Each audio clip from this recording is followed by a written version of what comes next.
کا استعمال ہوتا ہے۔ اچھا، اب میں آپ کو کچھ فوائد بتا دوں کہ کولاجن کے فوائد کیا ہیں۔ تو سب سے پہلے یہ بات جان لیں کہ کولاجن کا ایک بڑا فائدہ یہ ہے کہ یہ جلد کو باقاعدہ مضبوط اور لچکدار بناتا ہے، اور جو انسان کے چہرے پہ یا اس کے بدن میں مختلف جو جھریاں بڑھاپے کی وجہ سے آتی ہے تو ان کو بھی کنٹرول کرتا ہے۔ اور وہ یہ بھی کہا جاتا ہے کہ اگر کولاجن کسی کے باڈی سے ختم ہو جائے تو بالکل جو جوڑ ہیں اور ہڈیوں کے تو وہ ایک دوسرے سے جدا ہو جائیں گے۔ تو آپ نے دیکھا ہوگا کہ جو لوگ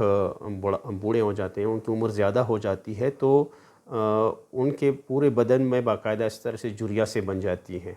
تو یہ اس وجہ سے کہ جب بڑھاپا آتا ہے تو اس وجہ سے کولاجن بھی کم ہو جاتا ہے، تو اس وجہ سے جلد اپنے گوشت وغیرہ سے جدا ہو جاتا ہے۔ اس کا ایک فائدہ یہ بھی ہے کہ یہ جو خون کی رگیں ہیں تو ان کو بھی مضبوط کرتا ہے۔ ساتھ میں ایک فائدہ یہ بھی ہے کہ وزن کو بھی کم کرتا ہے، اور ایک فائدہ یہ بھی ہے کہ نظام انہضام کو بہتر بناتا ہے، اور یہ بھی کہتے ہیں کہ ہڈیوں، جوڑوں اور اس دماغ اور بینائی کو طاقت بھی فراہم کرتا ہے۔ تو یہ مختلف قسم کے فوائد ہیں، اور یہ میں آپ کو بتا دوں کہ کولاجن ہی وہ چیز ہے جو قدرتی طور پہ ہمارے جسم میں موجود ہے۔ ہاں، اس کو دوسرے ذرائع سے بھی، جیسے ہم نے پڑھا کہ دوسرے ذرائع سے بھی اس کو لیا جا سکتا ہے،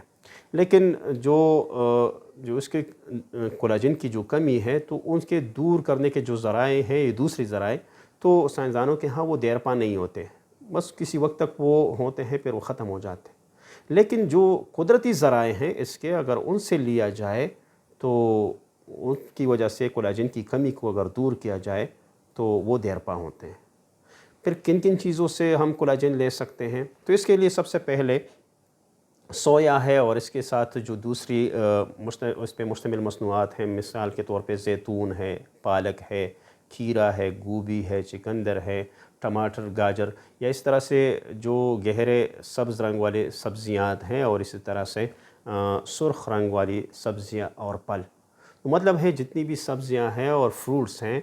تو اس میں کولاجن کی ایک اچھی خاصی مقدار پائی جاتی ہے، تو وہاں سے کولاجن کی کمی کو دور کیا جا سکتا ہے۔ اچھا، جو مختلف قسم کے مغز ہیں، مثلا بادام ہے، کاجو ہے، پستہ ہے، لوبیا ہے، مونگ پھلی وغیرہ، تو ان چیزوں سے بھی کولاجن کی کمی کو دور کیا جا سکتا ہے۔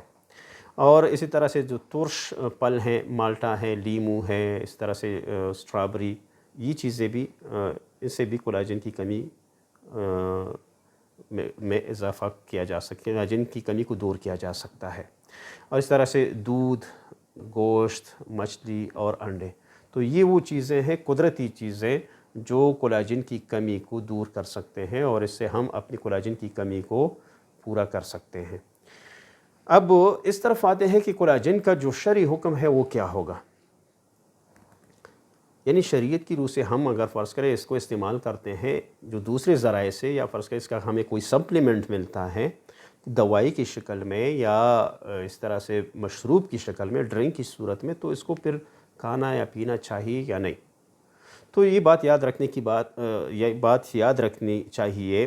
کہ حلال ذرائع سے اگر اس کو اخذ کیا گیا ہے کولاجن کو، یعنی اس کو پروسیس بھی حلال طریقے سے کیا گیا ہے اور اس میں کوئی دوسری حرام چیز نہیں ڈالی گئی، اور وہ اس کا سورس بھی حلال، مثال کے طور پہ مچھلی سے اس کو لیا گیا ہو، مذبوحہ جانور کی کال سے لیا گیا ہو، یا اس کی ہڈیوں سے لیا گیا ہو، اسی طرح سے نباتات سے لیا گیا ہو، تو پھر بالکل ایسے کولاجن کا استعمال جائز ہے۔ لیکن اگر حرام ذرائع سے ہو، مثلا خنزیر سے لیا گیا ہو یا غیر مذبوحہ جانور سے لیا گیا ہو، تو پھر اس کا استعمال جائز نہیں ہے اور حرام ہوگا ہی، تو اسے پھر بچنا چاہیے۔ اچھا، جن پروڈکٹس میں یہ معلوم ہو جائے کہ اس میں جو استعمال کیا گیا کولاجن وہ حلال سرٹیفائیڈ ہے، یعنی کسی مستند ادارے کی طرف سے اس کو سرٹیفکیٹ ملی ہے، مثال کے طور پہ اس کو حلال سرٹیفکیٹ دیا گیا ہے، تو پھر بلا جھجک اس کو استعمال کیا جا سکتا ہے، کیونکہ اس کا پتہ چل جاتا ہے کہ اس میں جو کولاجن ہے تو وہ حرام سورس سے نہیں ہے، اور نہ حرام طریقے سے اس کو پروسیس کیا گیا ہے۔ اچھا، جو پروڈکٹس وہ کیا ہے اس کا استعمال داخلی استعمال ہو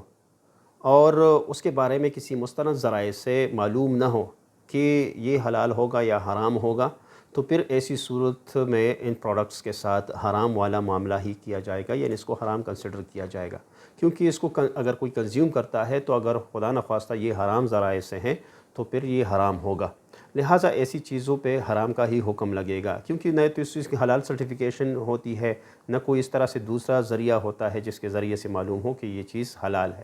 تو اب یہ اگر اس پہ کوئی اس طرح سے ذریعہ نہیں ہے معلوم کرنے کا کہ یہ حلال ہے تو پھر اس کو حرام ہی کنسیڈر کیا جائے گا، لیکن اگر اس کا داخلی استعمال ہو۔